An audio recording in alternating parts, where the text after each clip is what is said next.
దేవుని నామానికి మహిమ కలుగును గాక.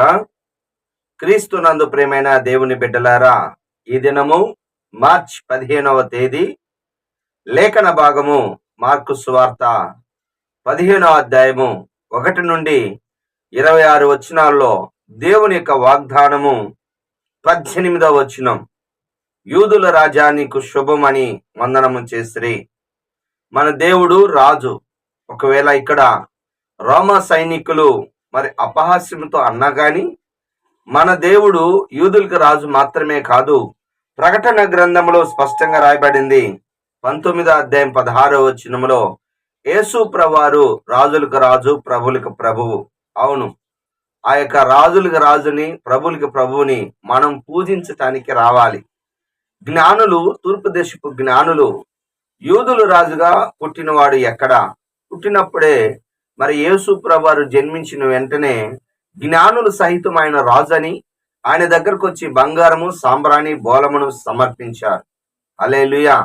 మరి దేవుడు నీకు రాజు అయితే నువ్వు ఆయన్ని మహిమపరుస్తున్నావా? ఆయన మహిమపరచాలన్నదే దేవుని యొక్క చిత్తం. లూకా సువార్త 17వ అధ్యాయములో 11 నుంచి మనం గమనించినట్లయితే 10 మంది కుష్ఠరోగులు వచ్చి మరి మమ్మల్ని కరుణించమని అడిగినప్పుడు వారిని చూసి మీరు వెళ్ళి యాజకునికి కనపరచుకోండి అని చెప్పినప్పుడు వారు వెళ్తుండగా స్వస్థత పొందుకున్నారు, బాగయ్యారు. కానీ వారిలో ఒకడు సమరేయుడు. ఆ సమరేయుడు వచ్చి దేవుని ఎలా మహిమపరుస్తున్నాడు తెలిసిన? గొప్ప శబ్దముతో మరి దేవుని మహిమపరచుచు కృతజ్ఞతాస్తుతులు చెల్లించి ఆయన పాదముల ఎదుట సాగిలపడి. హల్లెలూయా. దేవుడు మన నుంచి కోరుకుంటుంది ఏంటో తెలిసినా? మరి యెషయా గ్రంథం 43:7 వచనం ప్రకారం, నా ప్రజలను అనగా నేను ఏర్పరచుకున్న ప్రజలు నా మహిమ నిమిత్తము పిలువండి. దేవుని మహిమపరచట కొరకే ఆయన మన దేవుడు. ఆయనని మనము మహిమపరచాలి. మహిమపరచని వారు కృతజ్ఞత లేని వారండి. కృతజ్ఞత లేనివారు. గుర్తుపెట్టుకోండి. చాలా మంది మరి ఒక రాజుగారంట తన దగ్గరున్న అధిపతులకి విందు చేస్తున్నప్పుడు ప్రార్థన చేసుకోకుండా భోజనం చేస్తున్నారంట.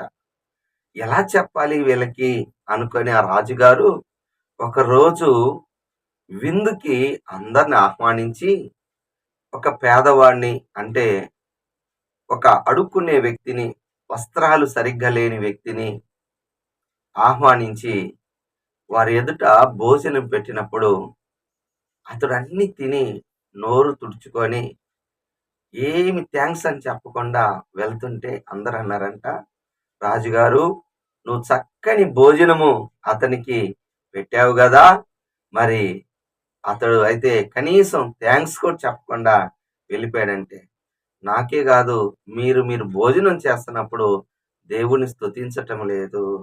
అప్పుడు మరి సిగ్గుతో తల వంచుకున్నారంట. దేవుడు ఎన్ని మేలులు చేస్తాడండి నీకు. ఉదయం లేచిన తర్వాత దేవుని నువ్వు మహిమపరచాలి. స్తుతియాగము చేయవాడు నన్ను మహిమపరచువాడని హెబ్రీయులు రాసిన పత్రిక 13వ అధ్యాయం 15వ వచనంలో ఉంది. ఆయన నామాన్ని మహిమపరచు. ఒప్పుకోవలసిన పాపాన్ని మనం చూసినట్లయితే 9వ వచనము, యేసు ప్రభువాన్ని అసూయ చేత మరి అప్పగించారండి పిలాతుకి. అసూయ భయంకరం. అసూయ అనేది ఎలాంటిది అంటే, ఆదికాండము 37వ అధ్యాయము 11వ వచనము, యోసేపు నందు తన సహోదరులు అసూయ పడిరి. యోసేపు మంచివాడు. బాగా గమనించండి. చెడుతనాన్ని ఒప్పుకోలేదండి. అందువల్లనే అతని మీద పగబట్టి అసూయపడి అతన్ని మరి అమ్మి వేశాడు. ఈరోజు అసూయ పడద్దు. యోబు గ్రంథం 5వ అధ్యాయం 2వ వచనంలో ఒక భయంకరమైన మాట ఉంది.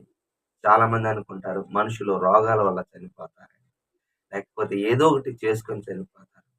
కానీ ఇంకొకటి ఉన్నది, బుద్ధి లేని వారు అసూయ వల్ల చచ్చేది.